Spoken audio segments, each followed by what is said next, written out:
Bom, vamos falar sobre jurisdição e competência, parte 2, tá? Na aula passada, nós começamos a aula falando sobre jurisdição e competência, né? E nós estamos falando sobre os critérios de fixação da competência. Nessa segunda aula, nós vamos começar com o critério número 2, aliás, o número 5, né? O quinto critério de fixação da competência, um dos critérios mais difíceis, né? Que é justamente a conexão ou a continência. Primeiro, quando a gente fala em conexão ou continência, a gente tem ideia de uma coisa que se une, que se conecta, né? Continência é uma coisa que está dentro da outra. Por exemplo, essa vasilha, que o pessoal da aula, quando assiste, pensa que é cachaça, não é, é água. Então, a água está contida aqui dentro, né? Continência. Então, conexão é união, continência é uma coisa que está dentro da outra. Ocorre quando há um veículo, né? Um vínculo entre vários crimes ou entre vários autores de crimes, né? Um vínculo, não veículo, um vínculo entre vários crimes e vários autores de crimes. Bom, entre vários crimes, né?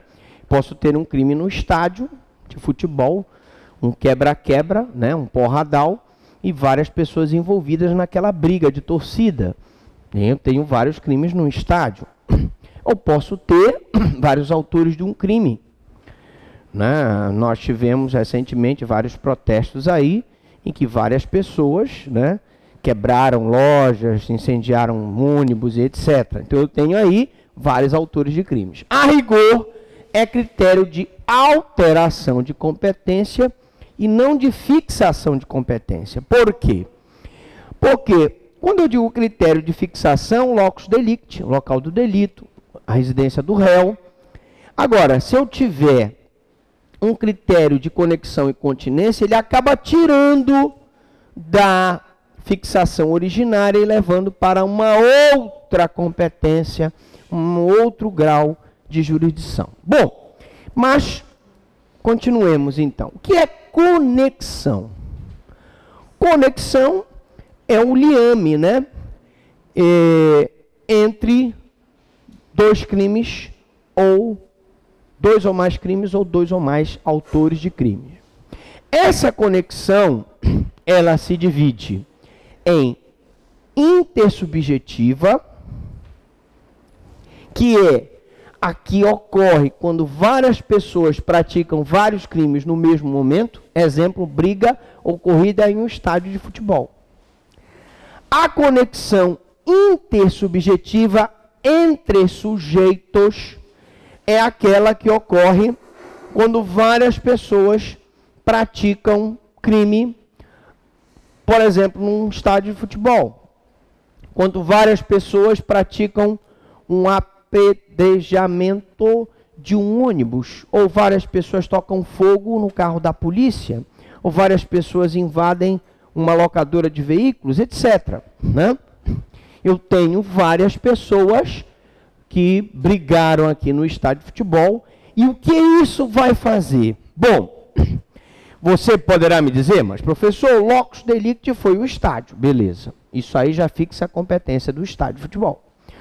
Mas se eu levar para a residência dos réus, um mora no Jurunas, outro mora no Guamá, outro mora na TF, outro mora na Sacramento, outro mora lá em Águas Lindas, etc. Daí porque a conexão é critério mais de modificação do que fixação da competência. E a conexão, neste caso aqui, vai trazer a atribuição do julgamento dessa briga, se só houver, por exemplo, lesões corporais leves, no juizado especial montado no próprio estádio de futebol. Lá vai ser realizado a autuação e, se der, o processo de julgamento daquelas pessoas que praticaram uma briga no estádio de futebol. Bom, Também temos a objetiva ou teleológica. Objetiva não tem nada a ver com sujeito. Se dá quando um crime é cometido para facilitar ou assegurar a execução de outro crime. Imaginemos, por exemplo, que o cidadão, para matar, para estuprar a filha, ele tem que matar o pai. Então o estuprador entra na casa, né, e se depara com a figura do pai, desejando estuprar a filha, ele mata o pai, né? Uma outra situação, por exemplo, nós temos uma falsificação de um documento para que se consiga praticar o estelionato.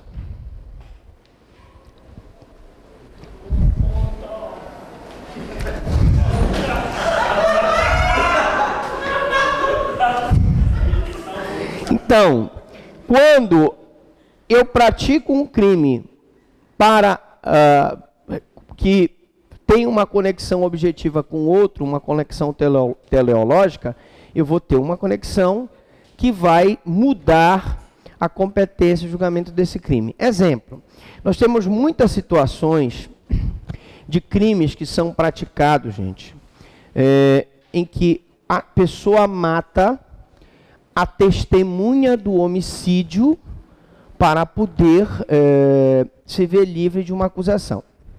Nós fizemos agora há pouco um júri em que uma determinada pessoa, um fazendeiro, foi acusado de mandar matar o líder do movimento dos sem terra, que teria invadido a sua fazenda. A história foi mais ou menos assim: ele incitou, a vítima teria incitado as pessoas a invadir a fazenda dele. Essa fazenda foi, no primeiro momento, invadida. Retiraram as pessoas da fazenda. Ele, o dono, né, o acusado, com jagunços, homens armados, retiraram os invasores. E a vítima denunciou que, na verdade, a fazenda não pertencia a esse mandante, pertencia ao Estado.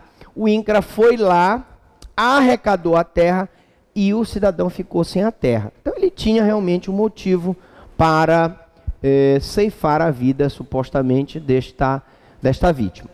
Mas vejam como a história é muito interessante. Primeiro, ele contratou um pistoleiro para matar essa vítima. Como esse pistoleiro bateu com a língua nos dentes, ou seja, falou demais, esse pistoleiro, ele contou para um amigo da vítima que ele tinha sido contratado para matar a vítima, mas como ele como ele era amigo, ele era irmão desse amigo da vítima, ele tinha declinado essa tarefa. E ainda mandou avisar que a vítima seria a próxima a morrer. Quem morreu primeiro? Ele.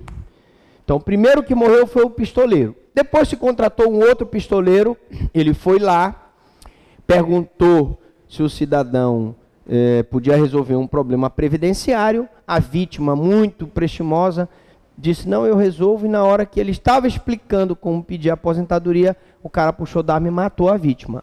A vítima, segundo informações, era uma pessoa forte, se agarrou com ele, caíram dentro do buraco, ainda travaram luta corporal. Como a vítima estava ferida com um tiro, acabou vendo a falecer.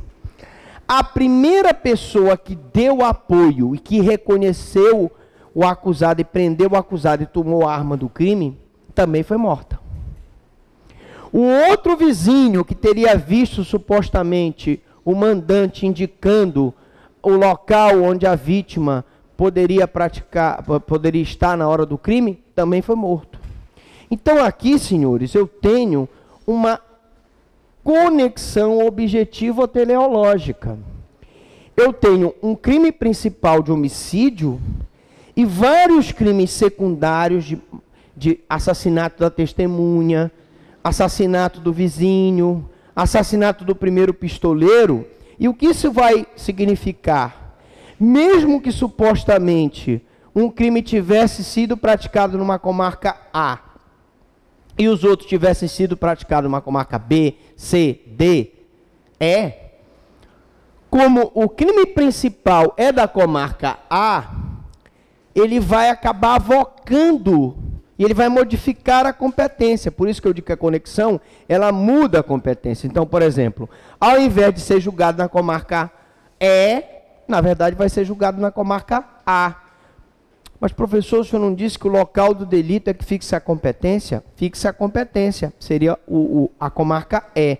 Mas como existe uma conexão objetiva ou teleológica para a comarca A, todos serão julgados na comarca A, tá? Isso é conexão, gente.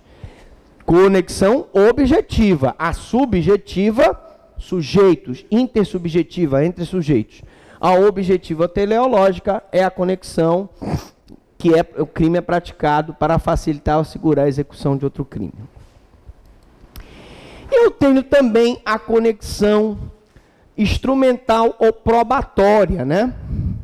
Que também pode ser exemplo desse caso que eu acabei de dizer. Se ocorre quando a prova de um crime é relevante para o outro crime. Ora, claro que a prova do furto é relevante para a receptação, vocês concordam? Se eu não tiver a investigação do furto, eu não posso descobrir quem é o receptador. Eu até posso descobrir.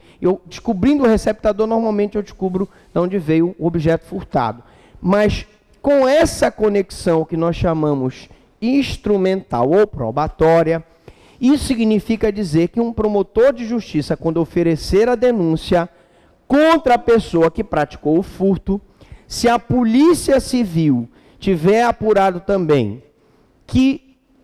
e descoberto quem é o receptador, o correto é o promotor denunciar todas as pessoas que furtaram e na mesma denúncia incluir o receptador. Os que furtaram no crime do artigo 155 e o receptador no artigo 180, que é receptação. Porque há uma conexão instrumental ou probatória. E a continência, como eu disse, nesse recipiente contém água, né? Ela está contida. Então a continência é uma coisa contida dentro da outra, né? Então, por exemplo, olha só que legal. Por cumulação subjetiva. Continência por cumulação subjetiva. Ocorre em todas as hipóteses de concurso de pessoas. Professor, quais são as hipóteses de concurso de pessoas? Nós temos a coautoria, a participação e há quem defenda a teoria do domínio do fato. Autoria, coautoria, participação e a tese do domínio do fato. O que é o autor? Para quem quiser anotar, o autor é aquele que pratica a conduta típica do verbo, previsto no tipo penal. É aquele que mata no homicídio, é aquele que subtrai no furto, é aquele que pratica a conjunção carnal mediante violência no estupro, é aquele que se apropria de bem da administração pública no peculato, etc. Todo aquele que pratica a conduta do tipo é o autor. Quem seria, então, professor Franklin, o coautor? O coautor, gente, é aquele que, junto com o autor, pratica a conduta do tipo. Então, aquele que, juntamente com o outro, mediante violência, manteve conjunção carnal com mulher, ele vai responder por estupro. Aquele que, juntamente com o outro, mediante disparo de arma de fogo, ceifou a vida da vítima, responde pelo homicídio. É o coautor. Quem é o partícipe?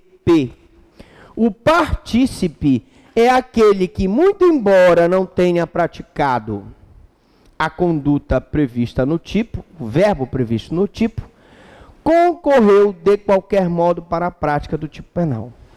Professor, o que é concorrer de qualquer modo? Vocês hão de convir comigo quê? Num furto, eu tenho um cidadão que fica encarregado de subtrair a coisa alheia móvel. Mas eu posso ter um outro que fica na porta da casa, vendo se alguém passa, não tem? Eu posso ter um outro que está lá no carro, com o motor ligado, esperando o cidadão trazer os eletrodomésticos, não posso? Essas pessoas, o cara que está no carro e o cara que está lá na porta, eles praticaram a conduta do tipo penal subtrair?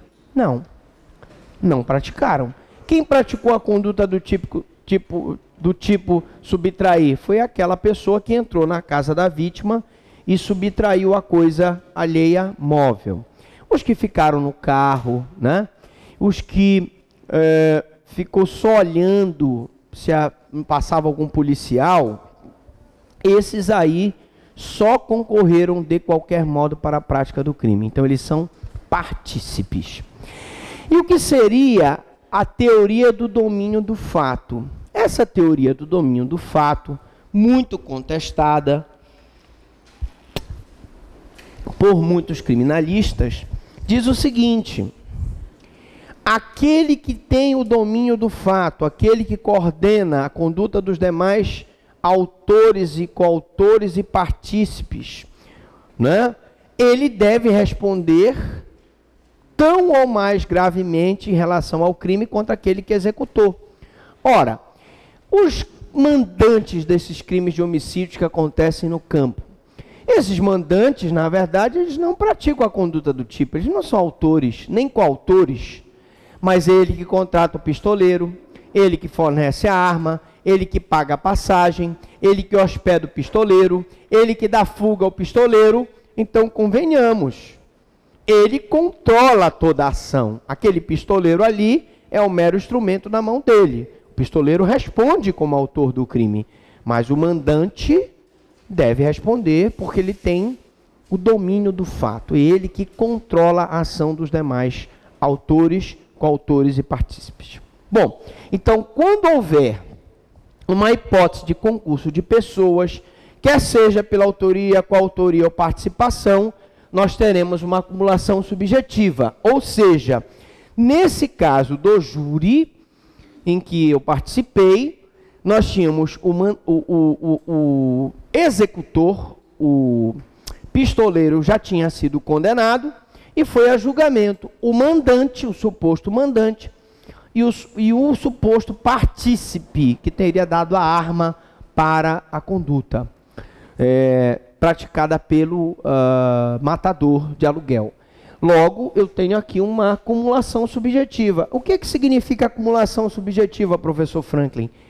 Os 3 júris, tendo sido desaforados da comarca originária, os 3 júris, as 3 causas, os 3 executor, partícipe e mandante devem ser julgados no mesmo processo. Professor, pode haver desmembramento do processo? Pode, mas eu peço que vocês esperem. Daqui a pouco, depois dos comerciais, eu explico a questão do desmembramento. Bom, eu tenho a continência por cumulação objetiva que ocorre em todas as hipóteses de concurso formal de crimes. Só para recapitular, o nosso querido Matheus Solano Cover não estava ontem e eu vou repetir a explicação que eu dei sobre concurso. Para quem não anotou, vai de novo a explicação hoje. Você que assistiu a primeira aula, não se preocupe, você já aprendeu, mas vamos de novo. Existem 3 tipos de concurso: o concurso formal, o concurso material e o crime continuado. O que é concurso material? É aquele em que o agente, mediante 2 ou mais ações ou omissões, pratica 2 ou mais crimes. Uma pessoa que chega nessa sala, pega da arma, atira nessa moça, depois atira nesse rapaz, atira aqui nela, atira nele, ele está então matando várias pessoas praticando 2 ou mais ações ou omissões. Isso é um concurso material. Qual a diferença, Matheus Solano Cover, para o concurso formal? É muito simples. O concurso formal é aquele em que o agente, mediante uma só ação ou omissão, pratica 2 ou mais crimes. Por exemplo, eu estou daqui e miro ali na nossa campeã de acesso à internet, campeã mundial, recordista do Guinness Book. E no tiro eu acerto ela, é só de brincadeira, ela já ficou braba comigo, é só brincadeira. O rapaz ali que está com a mão no dente, e o outro lá atrás, um homem que tem 2 cérebros, inteligentíssimo. Ele está hoje com uma camisa azul anil, viu? Veja lá. Então, com um tiro só, eu matei 3 pessoas, logo, concurso formal. Uma ação, eu pratico 2 ou mais crimes. E, finalmente, o concurso, né, o crime continuado, que é aquele que é igualzinho ao concurso material, porque o agente, mediante 2 ou mais ações ou omissões, pratica 2 ou mais crimes. Mas, pelas circunstâncias de tempo, lugar e modo de execução, um é considerado a continuidade delitiva do outro. Dei o exemplo da moça do caixa de um supermercado, que todo dia tirava R$50, uma oncinha, né? Vai tirando no primeiro dia, no segundo dia, no final do mês ela está abuiada, cheio da grana. Isso aí é um crime continuado. Quando eu tiver uma acumulação objetiva por concurso formal de crimes, tá? Todos aqueles crimes serão julgados no mesmo processo. Então, a pessoa que deu um tiro só e acertou 3 pessoas, ele no mesmo júri responderá pela morte de 3 vítimas. Ok? Alright, boys? Ok.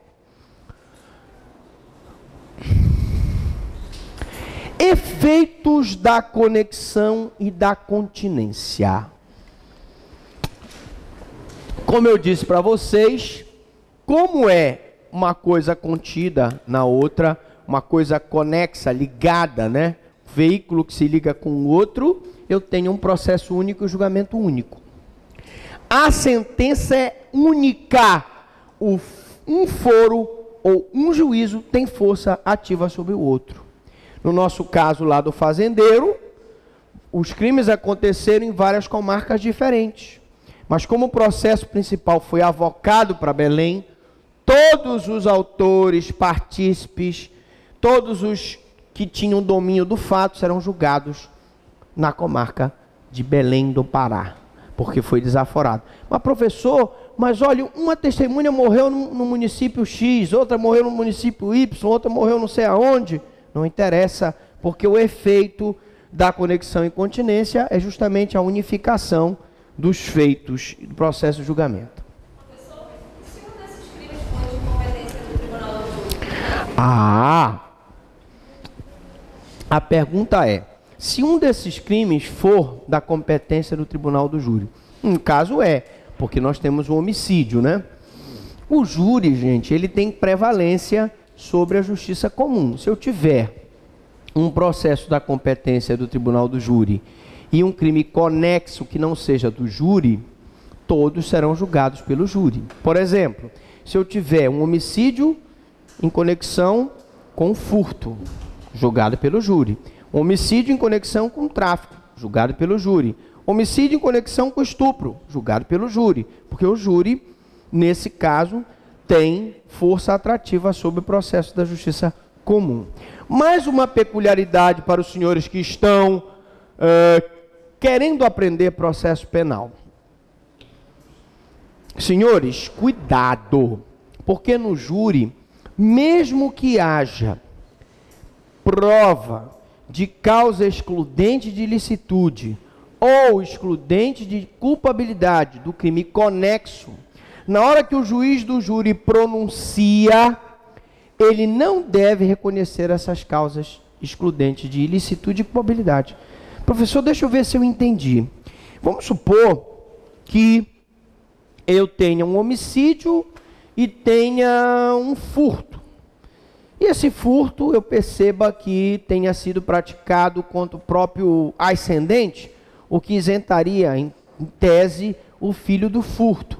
Quer dizer que o juiz da pronúncia, ele deve pronunciar o cidadão pelo homicídio e pelo furto? Sim. Mas e aí, professor? E aí que quem vai dizer que o cidadão não vai responder pelo furto, só vai responder pelo homicídio, são os jurados por ocasião do júri. O que isso significa, mutatis mutandis? É que você não pode nem absolver sumariamente o crime conexo ao homicídio ou a qualquer crime doloso contra a vida, e nem pode impronunciar em relação ao crime conexo, mesmo que eu tenha uma causa de exclusão de ilicitude ou culpabilidade, porque assim ou fazendo, o juiz está retirando do conselho de sentença, formado por aqueles 7 jurados, a possibilidade de julgar aquele processo, já que no júri vigora o princípio do indubio pro societate, ou seja, a sociedade é que julga. Na dúvida, eu entrego para a sociedade o julgamento. Quem é que representa a sociedade? São os 7 jurados. Bom, feita essa explicação do júri, eu acho que eu vou colocar, isso é uma boa pergunta de prova. Prova. Bom, qual é o juízo ou foro que tem força atraente? E agora vamos então esclarecer essas tuas perguntas, né? Quando eu tiver 2 juízos, né? Qual que tem força atraente? Quem é que tem mais força? Vamos ver, a gente deve respeitar as seguintes regras. Vamos lá. Primeiro, entre justiça comum e tribunal do júri. Acabei de explicar. Olha, parece que você estava prevendo. O tribunal do júri tem força atrativa sobre a justiça comum. Então, se eu tiver um crime da competência do tribunal do júri e tiver um crime da competência da justiça comum, homicídio com furto, homicídio com roubo, homicídio com extorsão, homicídio com estupro, homicídio com crime de tráfico de pessoas, homicídio com tráfico de drogas, homicídio com tráfico de armas, homicídio, crime contra o idoso, homicídio, enfim, nós vamos ter a atração para o júri, porque o júri atrai, é mais especializado que a justiça comum. Entre jurisdições da mesma categoria. E aí? Todo mundo é da mesma categoria. Observa as seguintes regras ou sub-regras. Primeiro, primeiro critério de fixação da competência. Local da infração mais grave. Onde foi que aconteceu a infração mais grave? Segunda regra, maior número de infrações. No nosso caso lá do fazendeiro, que foi acusado de matar o líder dos sem terra, a maior quantidade de infrações aconteceu lá no município deles, né? Mas, como ele foi desaforado para a capital, acabou que a capital passou a ser o juízo competente. E a prevenção no caso de crimes iguais. Prevenção, aquele juiz que primeiro decretou a prisão preventiva, aquele que primeiro decretou a busca e apreensão, etc. Entre jurisdição comum e jurisdição especial, é lógico que é a jurisdição especial que tem força. Mas qual seria essa jurisdição especial? Não?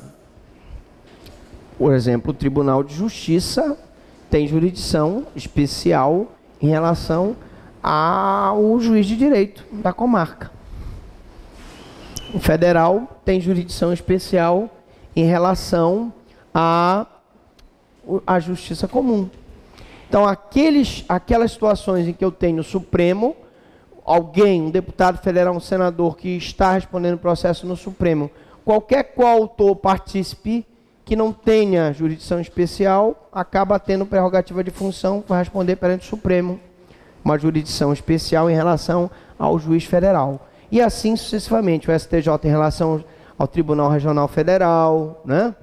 Os tribunais estaduais em relação aos seus juízes, né? A Justiça Federal em relação à comum, etc. Regras onde há cisão, separação de processos. Professor, o senhor disse que a conexão e continência é um critério mais modificador da fixação da competência do que de fixador mesmo. E eu vou ter regras, evidentemente, que eu vou ter que dividir, vou ter que separar os processos. Quando é que isso acontece? Vamos lá. Primeiro, justiça comum e justiça militar. Separa-se os processos, o que é militar será julgado pela justiça militar e o que é civil será julgado pela justiça comum. Hoje mesmo, eu peguei um processo em que foi apurado por inquérito policial militar. Então, eram os policiais que haviam praticado extorsão. Os policiais militares que haviam praticado extorsão. Ora, além da extorsão, se investiga se houve prática de tortura ou se houve prática de outros crimes militares, né? Então, preste bem atenção. O mesmo inquérito policial militar, ele pode dar ensejo e haverá separação de processos se aqueles militares tiverem praticado processo, crime militar, eles vão responder perante a auditoria militar. Estavam de serviço, não é isso, Pena? O cara está de serviço, pratica um crime militar, ele vai responder perante a auditoria militar. Agora, o cara não está de serviço, pratica uma extorsão, não vai responder pela justiça militar, não é crime militar. A extorsão não é crime militar, ele vai responder pela justiça comum. Se ele está de serviço e pratica tortura, tortura não é um crime propriamente militar, não está previsto no Código Penal Militar. Ela está prevista numa lei especial. Então, a lei especial prevalece sobre a comum, não foi isso que eu falei? Então, ele vai responder pela justiça comum, que é quem vai julgar aquele processo de tortura. Por quê? Não, por que, professor, que ele não responde por tortura na auditoria militar? Porque a auditoria militar só julga crimes militares e tortura não é crime militar. O abuso de autoridade não é crime militar, não vai ser julgado na auditoria militar. Pode responder processo administrativo, lhe sendo assegurado contraditório e ampla defesa. Sim, como também pode responder sindicância. Beleza? All right, boys. Próximo passo. Justiça comum e juízo de menores. Atenção, que meus colegas da promotoria da infância vão ficar tristes comigo, mas, poxa, o professor Franklin, que é membro do IBCCRIM, que é membro da Associação Brasileira de Magistrados e Promotores da Infância e Juventude, está falando justiça de menores? Só para chamar a atenção dos senhores alunos, que não se deve falar isso. Essa é uma herança do Código de Menores, que foi abominado pelo atual Estatuto da Criança e do Adolescente. Você não pode chamar justiça menorista, você deve falar justiça da infância e da juventude. Aliás, tecnicamente falando, você não tem um infrator, você tem um adolescente em confronto com a lei. Portanto, se eu tiver um conflito entre justiça comum e juízo de menores, em caso de coautoria entre um maior de 18 anos e um menor de 18, maior de 12, porque se ele for menor de 12, criança no estatuto não pratica ato infracional. Vocês já sabem disso, né? Criança não pratica ato infracional. Então, eu só vou ter tipificação de 12 anos para frente, até menos de 18 anos. Então, eu tenho um menor de 18 anos e maior de 12, que praticou um furto numa van, lá em Coraci, armado, né, os dois armados, ele em concurso com o menor ajudando ele, menor, atenção, já estou falando menor de novo, o adolescente ajudando ele a praticar aquele roubo. Ora, os dois vão ser processados na justiça comum? Os dois vão ser processados na justiça da infância? Não. Aí haverá cisão. O maior será julgado na justiça comum, maior de 18 anos, e o menor, o adolescente, será julgado na vara da infância e juventude. Diga. A pergunta é, o ECA diz que o adolescente, ele pode cumprir medida socioeducativa, especificamente de internação, até os 21 anos. Veja, o fato dele cumprir a medida socioeducativa de internação não significa dizer que ele completando 18 anos, ele vai continuar respondendo pelo ECA. Não. Deixa eu explicar para você. Nós tivemos um caso, não sei se eu já contei aqui na turma, que eu oficiei de um rapaz de 16 anos. Pasmem, ele tinha uma vida tranquila, a mãe dele tinha condições financeiras, e um belo dia, não sei por que cargas d'água, ele resolveu roubar ou subtrair coisas do vizinho. Ele com 16 anos, ele pulou o muro, entrou na casa do vizinho pensando que o vizinho não estava, e quando ele estava tentando surrupiar alguns bens, coisa pouca, negócio de som, sei lá, vídeo de DVD, alguma coisa assim, ele foi pego, era um senhor já, um velhinho, e o velhinho surpreendeu ele. Ele, com medo que o velhinho denunciasse, deu uma gravata no velhinho. Ele, um cara muito forte, ele era bem gordo, era um menino de 16 anos, mas parrudo. E o velhinho bem franzino. Ele matou o velhinho na gravata. Quando ele percebeu que o velhinho estava morto, ainda fez pior.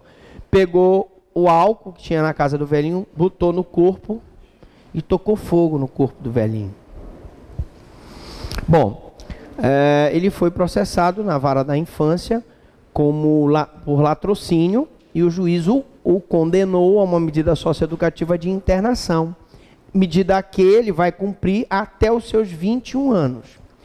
Todavia, é bom ressaltar que ele, lá onde ele estiver cumprindo a medida socioeducativa, o dia que ele completar 18 anos, se ele matar uma outra pessoa ou um outro adolescente lá na internação, ele não responde à luz do ECA. A partir do momento que ele completa 18 anos, ele já responde à luz do Código Penal. E, inclusive, por ser homicídio, ele vai responder perante o tribunal do júri.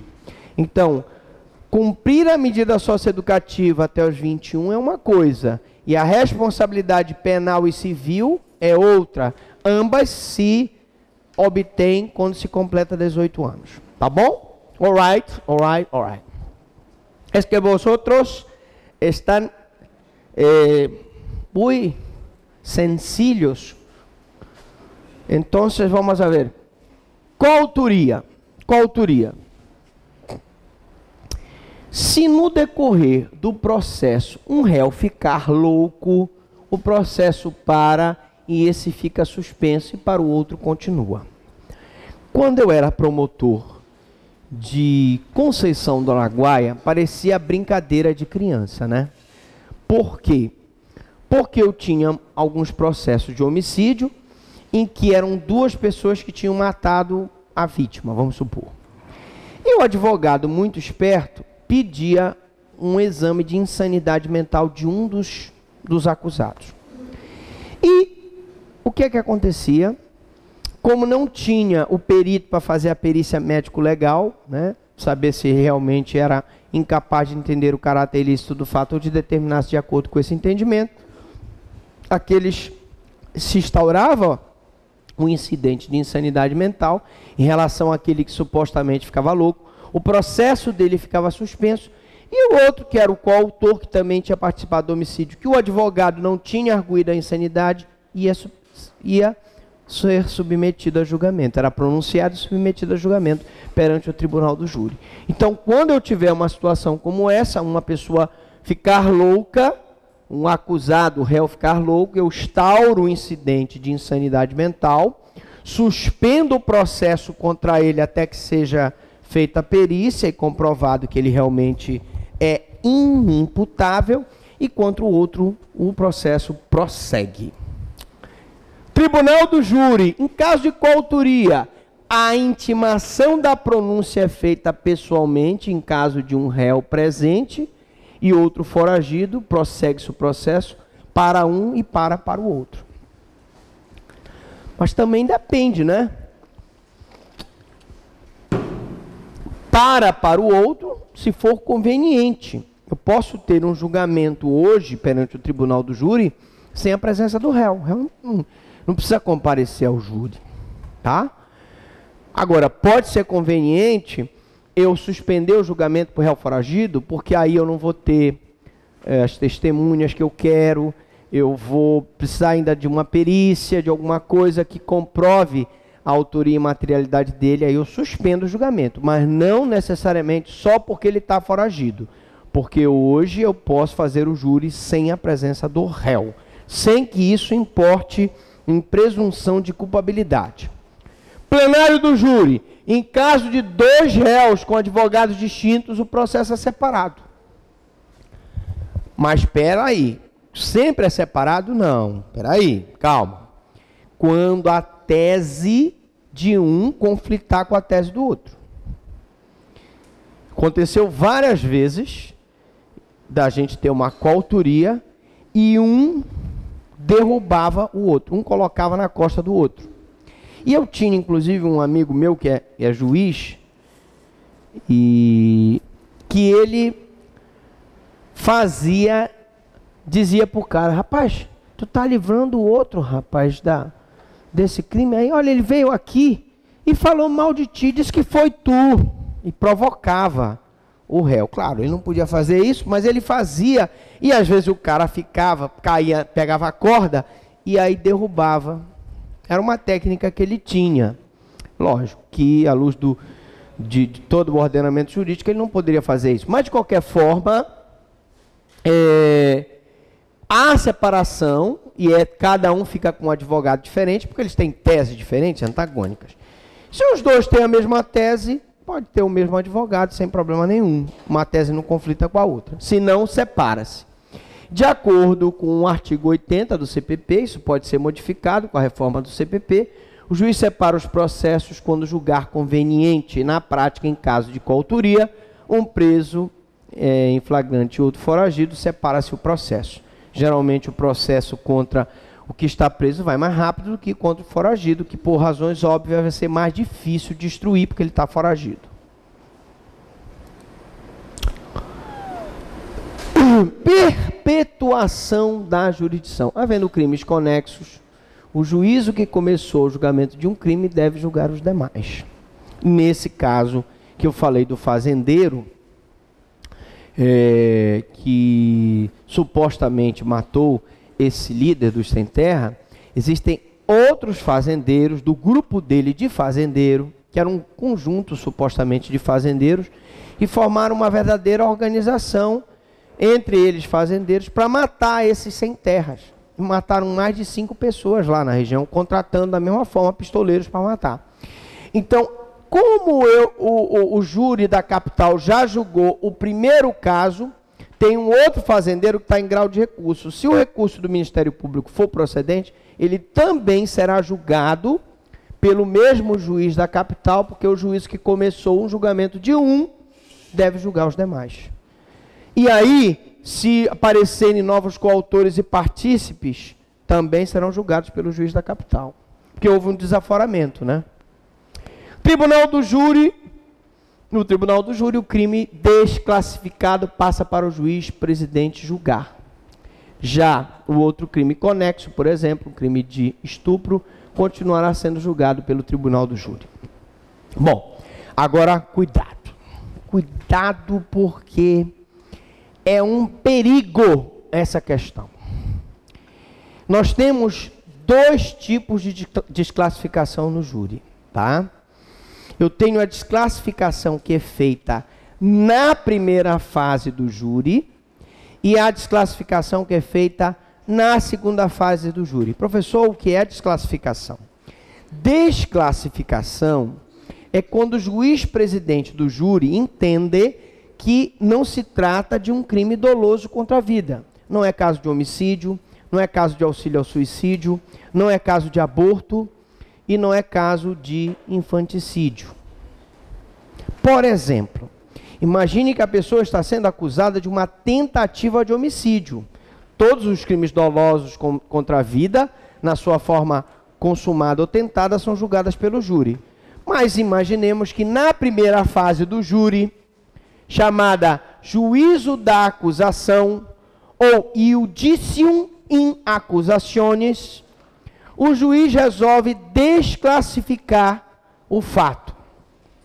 com a desclassificação, esse processo, ele desclassificou, por exemplo, da tentativa de homicídio para uma lesão corporal. A lesão corporal é da competência do júri? Não.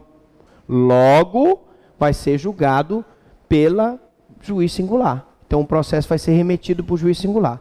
Todavia, essa desclassificação da primeira fase é diferente da desclassificação da segunda fase. Qual é a segunda fase do júri? É o juízo da causa, ou a fase que ocorre na sessão de julgamento.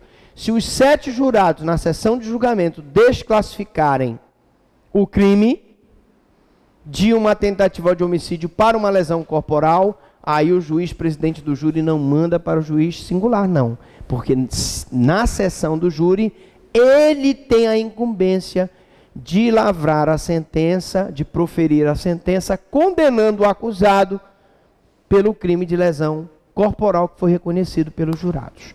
Então, cuidado. Se o julgamento, se a desclassificação for na primeira fase do júri, vai para o juízo singular. Se a desclassificação for na segunda fase do júri, é o próprio juiz presidente do tribunal do júri que lavra a sentença condenando o acusado no crime pelo qual ele foi desclassificado. Deu para entender? Vejo preocupação esse olhar. Notei que o senhor bambeou. Ficou bambo. Não entendeu. Entendeu aí? Show? Entendi a segunda fase. Na primeira fase, que é o juízo da acusação, ao final da primeira fase, o juiz pode pronunciar, que é entender que existem provas da autoria e materialidade, impronunciar, entendendo que não existe provas da autoria e materialidade, absolver sumariamente, né, quando existe uma excludente de licitude, né, a inimputabilidade, o cara é doente mental, ou desclassificar.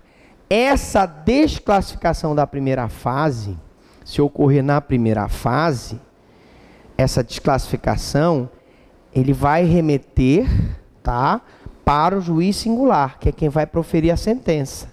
O juiz singular é que vai instruir aquele processo. Ou seja, o juiz do júri está dizendo, olha, esse processo aqui não é do júri, esse processo é do juiz singular. É lesão corporal, é o senhor juiz singular que tem que julgar.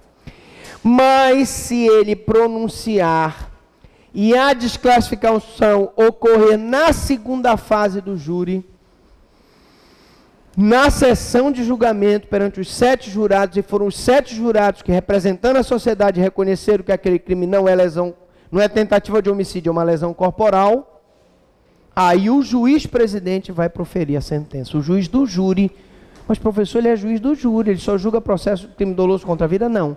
Se a desclassificação ocorrer na sessão do júri, ele é competente para julgar e proferir a sentença por crime de lesão corporal. Alright, boys, this is it. Parágrafo único do artigo 81 do CPP. Se na fase de pronúncia o juiz desclassifica o crime do júri, remete tudo para o juiz singular. Lógico, não me perguntaram, mas eu vou logo responder. Professor, o senhor falou ainda agora que se eu tiver um homicídio e um tráfico, mesmo que eu tenha uma causa excludente de licitude em relação ao tráfico, mesmo que eu tenha uma causa excludente de culpabilidade em relação ao tráfico, o juiz deve pronunciar em relação aos dois, beleza? Tá bom, tranquilo.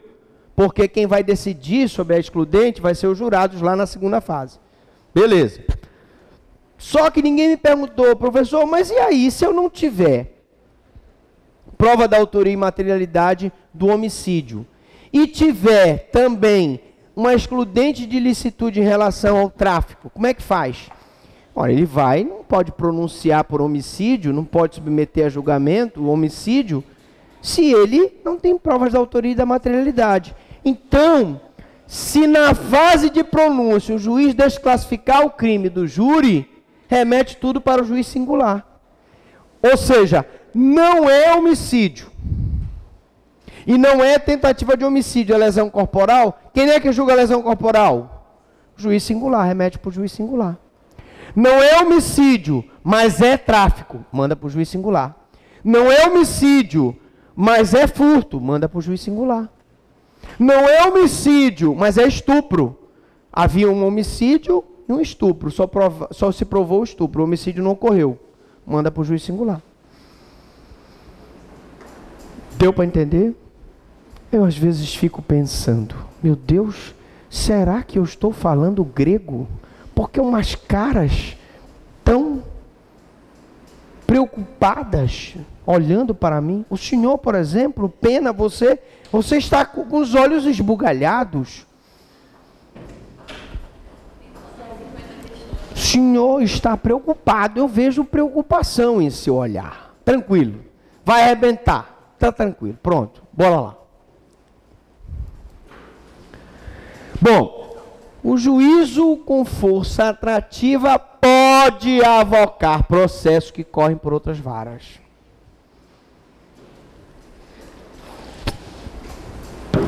Foi desaforado esse processo do fazendeiro, que teria mandado matar esse líder sindical.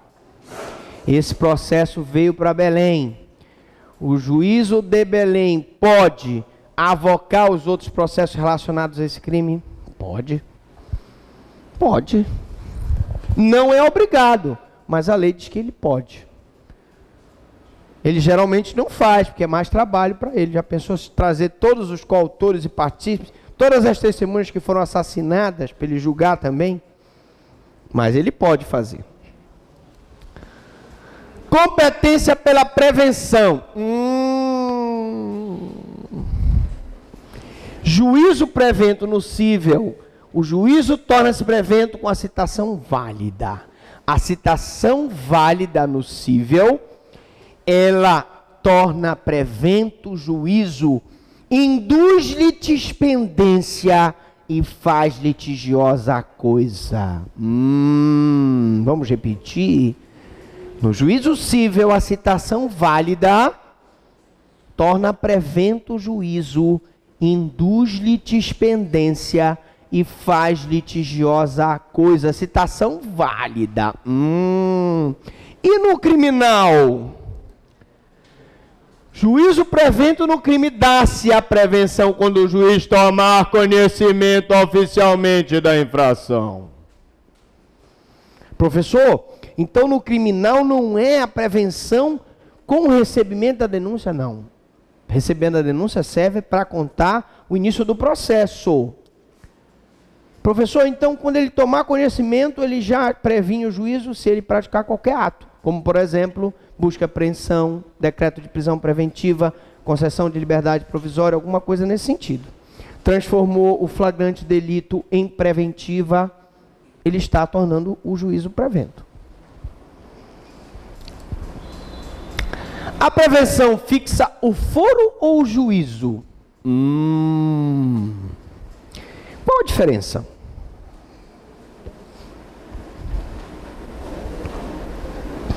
Eu poderia perguntar o seguinte: foro, comarca. Numa comarca que tem só um juiz, eu já expliquei isso na aula 1, ele é competente para julgar todos os processos daquela comarca.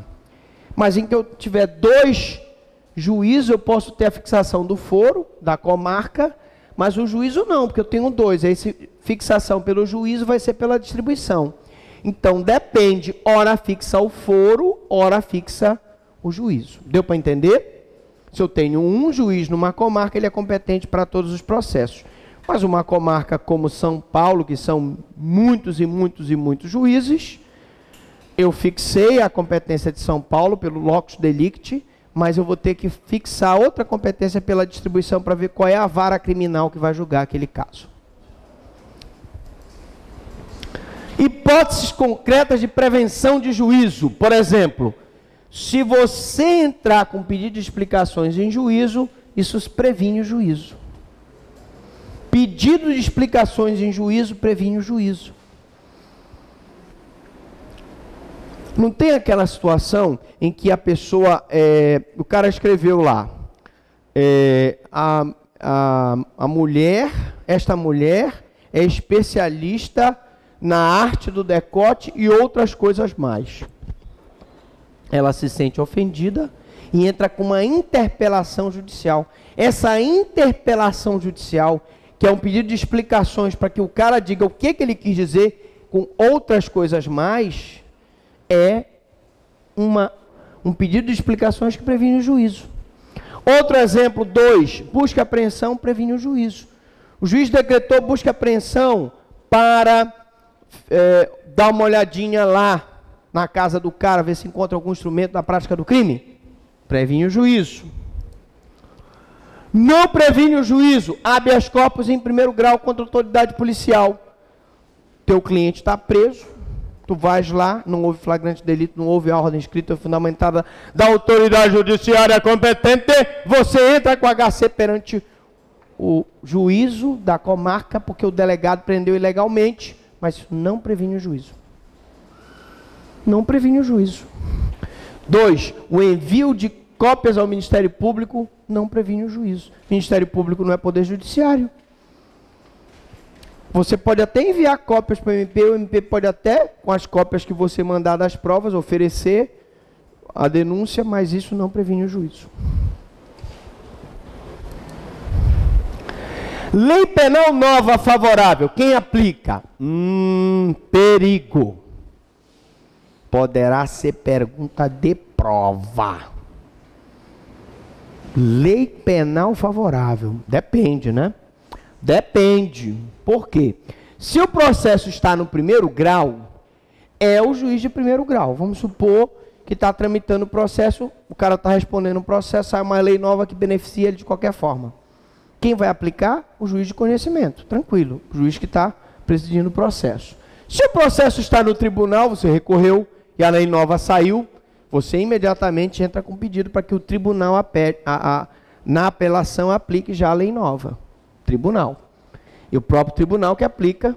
E já se ele já fez coisa julgada, já transitou em julgado e já está em fase de execução penal, quem vai aplicar a lei nova? O juízo da execução penal, súmula 611 do Supremo. Na próxima aula nós vamos ver jurisdição e competência, parte 3. Pergunto, alguma dúvida? Alguma pergunta?